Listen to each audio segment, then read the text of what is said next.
Shalom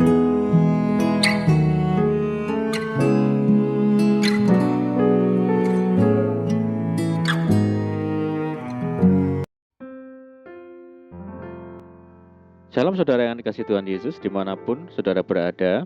Saya menyapa saudara semua yang ada di Indonesia, dari Sabang sampai Merauke, dari Myanga sampai Pulau Rote, dan saudara yang ada di Malaysia, di Taiwan, di Kamboja, di Singapura, dan dimanapun berada. Senang berjumpa kembali, menjumpai saudara pada saat ini. Saya percaya kita semua tetap dalam kasih dan penyertaan Tuhan kita, Yesus Kristus. Selamat datang kembali di channel Pokok Anggur bersama saya, Yosia Krispianto. Mari saudara, sebelum kita bersama-sama merenungkan firman Tuhan, mari terlebih dahulu kita akan bersatu di dalam doa. Bapa di surga, Bapa yang baik, Bapa di dalam nama Tuhan Yesus, kami bersyukur buat segala kebaikan Tuhan hari ini. Terima kasih buat penyertaan Tuhan yang sempurna yang kami rasakan, dan saatnya kami rindu untuk merenungkan firman Tuhan. Ajar kami ya Tuhan untuk mengerti dan memahami segala kehendak Tuhan bagi kami. Mari ya Tuhan, buka rahasia firman-Mu saat ini dan terangi hati kami dengan firman Tuhan. Terima kasih ya Tuhan. Ini doa kami, hanya di dalam nama Tuhan Yesus kami berdoa. Amin. Baik saudaraku, kita akan membaca bersama di dalam Yesaya 49 ayat yang ke-15. Dapatkah seorang perempuan melupakan bayinya sehingga ia tidak menyayangi anak dari kandungannya? Sekalipun dia melupakannya, aku tidak akan melupakan engkau. Puji Tuhan. Saudaraku, bangsa Israel adalah bangsa pilihan Tuhan, umat kesayangan Tuhan. Hal ini dinyatakan Tuhan sendiri di dalam firman-Nya, sebab engkaulah umat yang kudus bagi Tuhan, Allahmu. Engkaulah yang dipilih oleh Tuhan Allahmu dari segala bangsa di atas muka bumi untuk menjadi umat kesayangannya. Bangsa Israel dipilih sampai pada penyempurnaan akhir dari zaman ini, sampai Tuhan memenuhi setiap janji yang Ia buat dengan mereka. Walaupun seringkali mereka memberontak dan tidak taat kepada Tuhan, Tuhan tidak pernah mengingkari perjanjiannya. Ada tertulis, Allah bukanlah manusia, sehingga ia berdusta, bukan anak manusia, sehingga ia menyesal. Masakan ia berfirman dan tidak melakukannya, atau berbicara dan tidak menepatinya? Manusia bisa saja melupakan saudaranya, bahkan mungkin anaknya atau bayinya, tetapi Tuhan tidak akan pernah melupakan bangsa Israel sedikit pun, saudara. Dari semula, Tuhan telah memilih suatu umat yang mau mengasihi, melayani, dan taat kepadanya. Itulah sebabnya Dia membuat suatu janji pada umat pilihannya tersebut, suatu perjanjian yang kekal, yang akan berlangsung dari satu generasi ke generasi berikutnya. Sebagaimana janjinya kepada Abraham, aku akan mengadakan perjanjian antara aku dan engkau, serta keturunanmu turun-temurun, menjadi perjanjian yang kekal, supaya aku menjadi Allahmu dan Allah keturunanmu.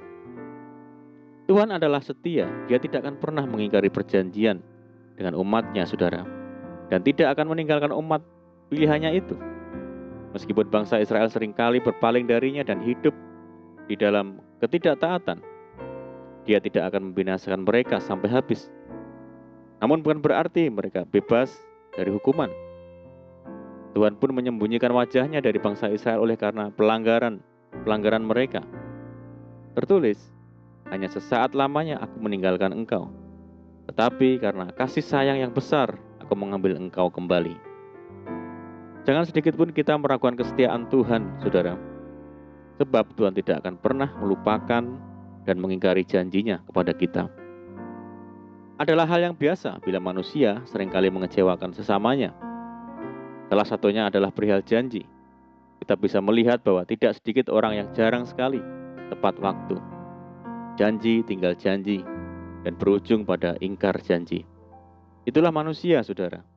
Tetapi kita patut bersyukur karena kita punya Tuhan yang tidak pernah ingkar janji terhadap apapun yang dijanjikannya.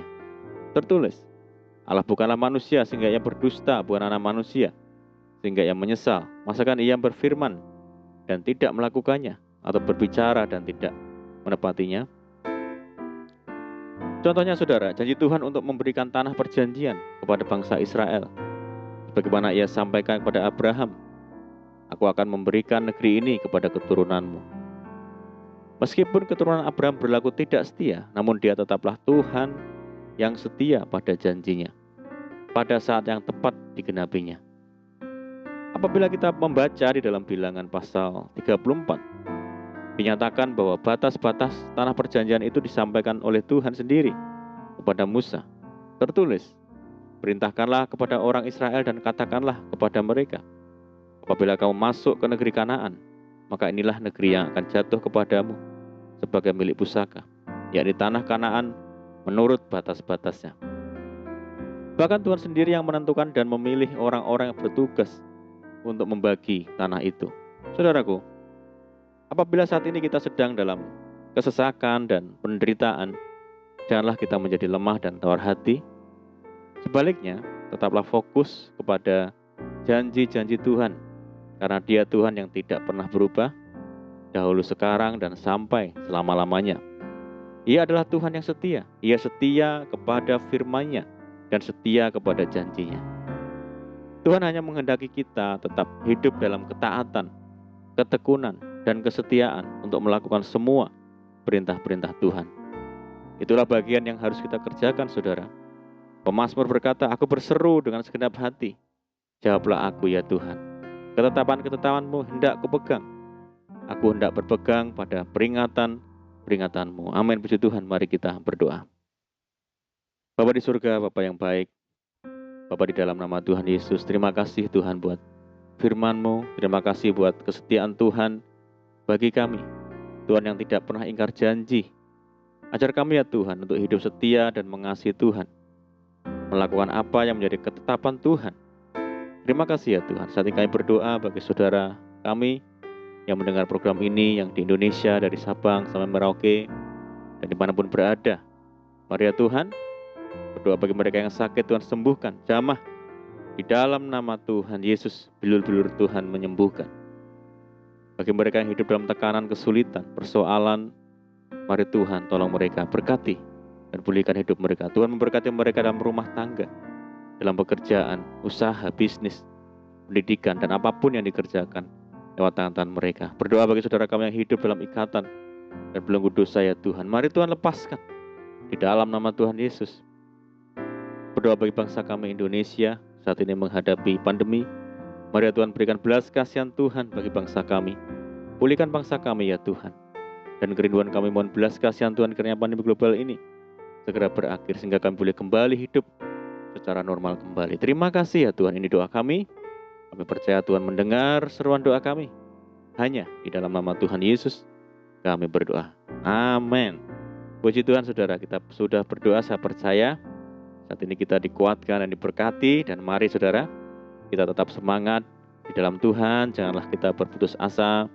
Tetap berdoa, bersukacita senantiasa, sebab di dalam Tuhan kita sanggup melakukan segala perkara. Selamat malam dan selamat beristirahat. Doa saya menyertai saudara semua. Tuhan Yesus memberkati. Haleluya.